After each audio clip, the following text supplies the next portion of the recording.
In this talk, I will be talking about concurrent mode, more on my mental model toward concurrent mode from implementing the whole React-like library, which supports all the features React has, including the concurrent features. By the way, there is no concurrent mode as such coming in the React 18. It's more of like an incremental concurrent feature. About me, I'm Sudhanshu Yadav. I work at Prophecy as a front-end architect. I've authored Brahmos, the React-like library, and also have open sourced a lot many other tools. I am internal fanatic, and I love discussing internals of the library I use. I like making theories around it. You can find me on Twitter, or you can check my project on GitHub. Before we start, let's understand what why we need concurrent mode, what it mean for a React application or any application in general. So the most important reason why concurrent feature is there to provide a better pursuit experience. Now, a lot of library focus on improving the performance of the library itself, which should be the priority. But um, do sometimes those improvements are not noticeable by user, and if a user doesn't feel your application to be smooth, then your application is not smooth. It should be they should pursue your application to be smooth. And there is a problem with the current patterns which comes around improving pursuit experience. They have a good context on the application, but they don't have a control over your rendering phase. So because of which those patterns can't effectively use resources. With concurrent feature, um, it allows to effectively use all the resources available while keeping the application responsive. It Concurrent feature also enable background rendering, and that kind of enables a lot of thing like suspending a render, pausing, resuming it back, or like batching renders together. A lot many things, and it also remove hard part of from a user land is about like orchestrating the whole rendering thing. It kind of like provide declarative APIs which can help you to build more define the orders, give hints to the React or application like a library that this is the way I want my rendering sequence to be, or like if I want to batch things together, pre-render something or lazy load something. All of those things can be done in a more declarative way. Now, definitely, concurrent feature has a lot of scope, but what enables the concurrent features? And the first and most important pattern, I would say, is a time slicing.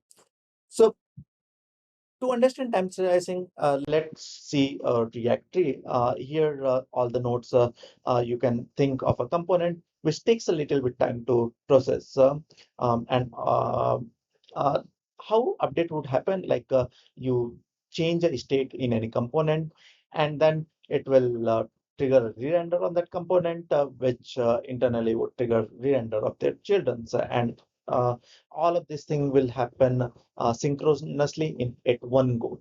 And once you find what all changes is required for the actual DOM, after knowing those changes, you commit those changes to actual DOM. Now, let's see how it plays on a frame timeline. So most of the libraries try to achieve 60 fps, and that usually means like you have a frame which is of like a 16 millisecond, and you get like a 16 millisecond to execute, not even actually 16 millisecond, less than that, to execute, to do all the JavaScript stuff. So if you have a there are two type of task, JavaScript task and browser task. JavaScript task would be your like the processing the component, and browser task would be like painting on the browser, or giving a feedback of user input, animations or anything. Now, if your JavaScript is big, and if it takes like a more it spans across multiple frames, then what will happen if there is a browser task in between? It has to wait until all the JavaScript task is finished. So basically, like your uh, application will little bit look it will stutter because there will be frame drops. So with time slicing, the idea is that you have a big work. So break those that big work into unit of works, and after like process unit by unit, and after every unit, check whether browser has something to do, and basically give a breathing space for browser. With that, let's say if a browser task come in between, it can easily fit in your render site, like it can easily fit between your JavaScript task. Uh, so let's try to visualize it on our application. So um, same, you are making a state change, and you with the state change, we call, let's say, well, let's not call it as a component, let's call it as a unit of work, fiber in terms of a React. So you process a unit of fiber, and then you check whether you should into browser. If no, then you process next unit, and you keep doing until you don't have to into browser. As soon as you have to into browser, you stop your processing at that moment, and you schedule your next unit of task um, after browser has done doing its stuff. So basically, you stop, and you let browser to do their stuff. And once browser is done, you come back to processing your units, and you will continue until all the units are processed. And once all thing is rendered, you know what all changes are required. You commit all those changes. So this basically turns your synchronous rendering into async rendering, and it's a interruptible. Like the browser task can interrupt it, or there could be more priority things which can interrupt it.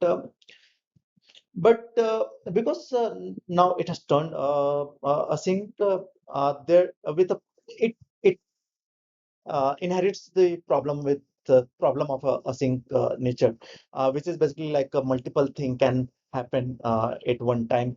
And if a lot of things are happening, and they are happening on your main tree, your application can become uh, inconsistent.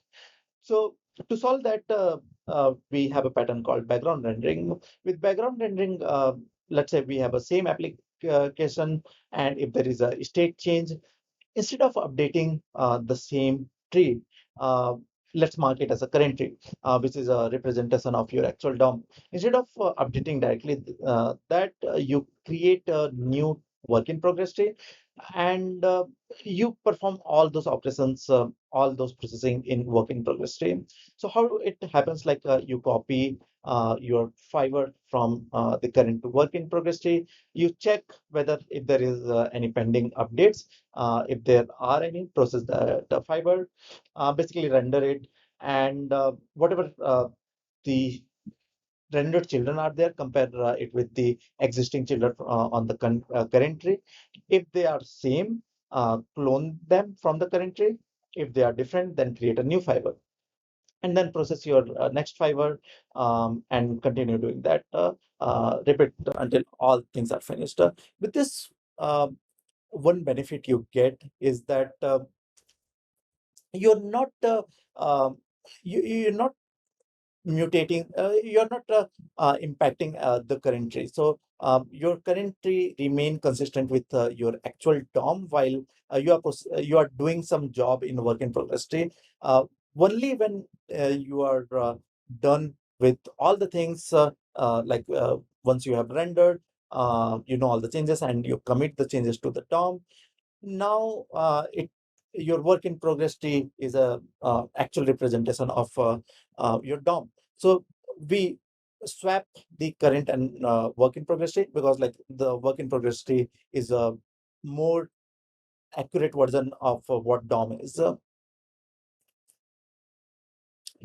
And being async in nature, now there can be n number of updates happening at the same time. And when there are a lot of updates in a queue, you need to prioritize them. And different different type of updates have a different priority. For example, browser task has the highest priority. That would be like a paint should happen fast. And also like within an application context, updates on an input which need to update your state, or if you are doing any animation through JavaScript, um, or if you are interacting on a button, you need to give a feedback. All of this type of updates have a higher priority, and they need to be updated synchronously, because like you need to give feedback fast to the user. But updates like timeouts, API calls, lazy loads, all of those are lower priority, and it's okay if it is delayed little bit. So we can defer those type of update, and those type of update can also be interrupted. And React provide a different API to manually mark update as a deferred or a sync update, like use there for transitions, flush sync, etc. Now, there is one more pattern which is very important for content rendering, is that at the end you want eventual consistency. So to understand this, let's see through one example. Let's say we have UI where we have a table with lot many rows and columns, and those columns, those cells takes some time to render. And there is an input bar where you can type and filter things. So uh, whenever you type on the input, you filter the table. Now, while user is typing, that update has to happen fast, because you have to give the feedback to user that something is being input. So it has to be done synchronously. But the table update can lag behind. It's fine if the table render happens in few milliseconds. User may not notice that at all, or that user might be fine with that. So there, are existing pattern for solving this. Like one of the common pattern is debouncing. With the debouncing, you uh, say like, okay, do something after some millisecond, so you don't do up until that second. And if you um, do anything in between, you just again shift that boundary. But with concurrent mode, it brings a new pattern of like a deferring instead of like a debouncing. So debouncing is not very good because it just delays the problem. It doesn't actually solve the problem. It will be like you will render up to 200 millisecond, but what will happen if a user is trying to type at that moment of time? And uh, on this differing, you don't have to wait for 200 milliseconds. You can start rendering your table as soon as possible, and you keep trying to render it, and you will interrupt it whenever there is a new um, user input is happening. And eventually the table become consistent to what a user has typed. So it's fine lagging a little bit behind there. This enables for a faster a fast for machines with more resources. It will happen fast. For for machines which doesn't have a lot of resources, it will lag more behind. So it will automatically adjust based on the resource available.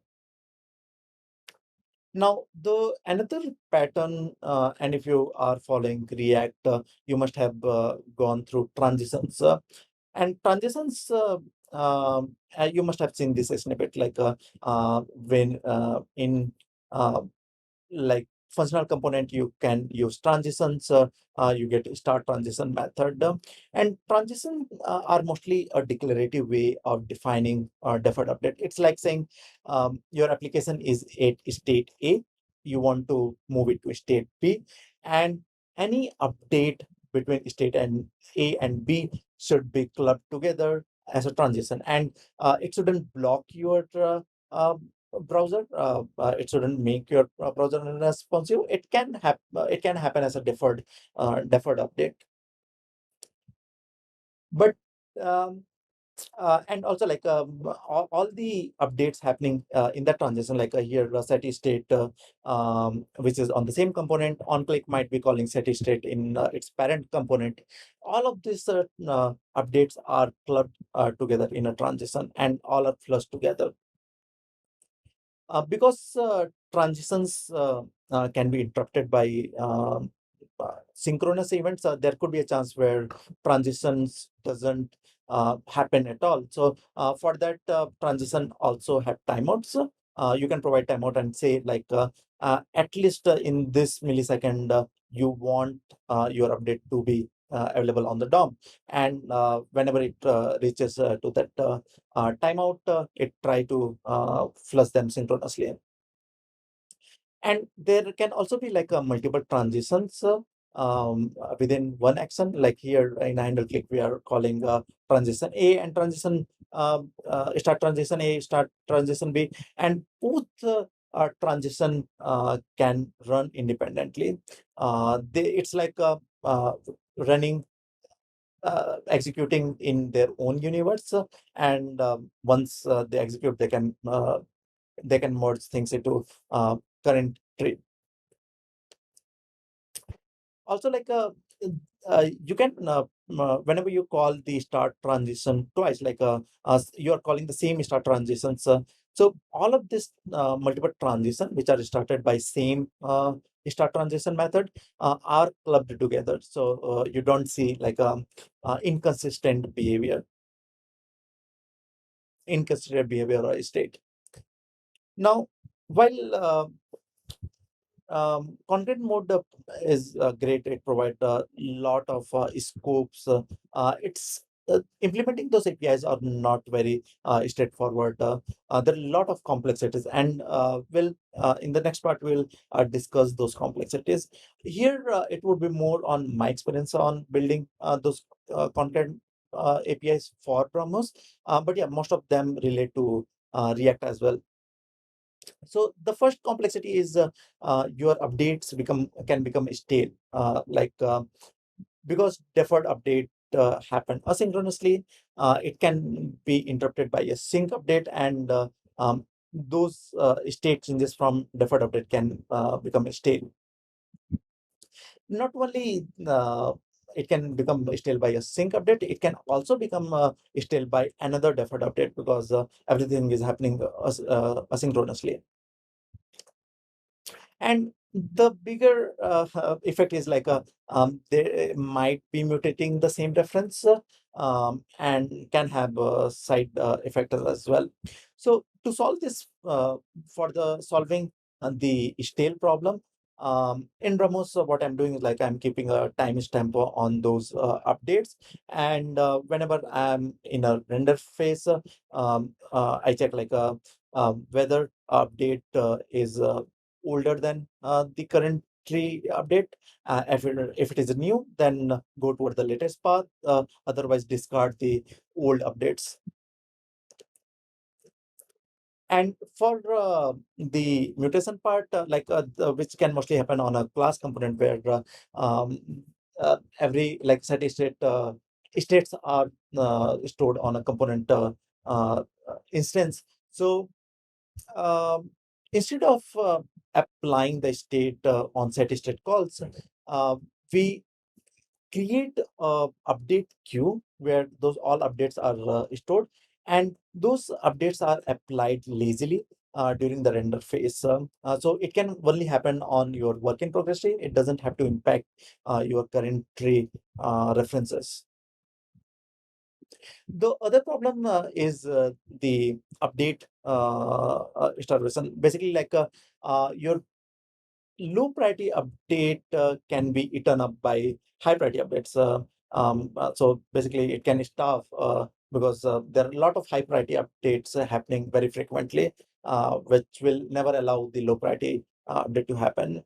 To fix this particular problem, what I did is basically add a retry count on this low priority updates, and um, with more retries, start giving more time for our deferred updates, so that like they have more um, space, like more basically more time to process the fibers in a in a work in progress state. Also for transitions, having a timeout helps, where you can say like if it is transition is written up by high priority update, after a timeout it will become a synchronous update. And the most important piece is to reuse the work which we have already done as much as possible. Now, because everything is happening asynchronously, there is a good chance that we might throw away the pre-done work. And to solve that, in Brahmos, what I did is like um, do all the synchronous update directly in a current tree, because it has to be flushed synchronously, and reserve the work in progress tree only for the deferred update. So with that, what capability we get is like, let's say, for example, there is update happening on a deferred like a work in progress tree.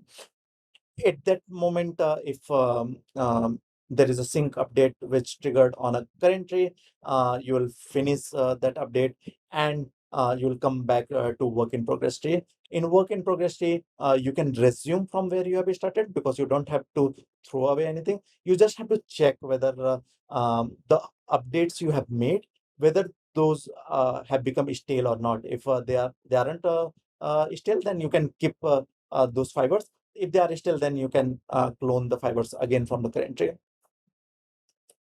The other interesting problem, and it was kind of a nightmare for me, was scheduling. So the problem with scheduling is like, so like, let's say if you yield to browser too less, then you will execute your code faster, but your browser will become like, you will trade off the responsiveness of a browser, because um, you'll eat up some frames. And at the same time, if you yield too much to the browser, it will make, like, it will keep your browser responsive, but it will make your execution take more time. So how do you know when to yield to browser? And also, like, once you yield to browser, how do you know that browser is done with its work, so you can schedule the next unit of work accordingly? Um, so browser is working on APIs like is input pending and scheduler API, which can solve this problem. But till those are there, I had to come up with my own solution. So what I came up with is like a concept of slots, where I created like a millisecond slots, and in that slots, we can process as much as fiber we can.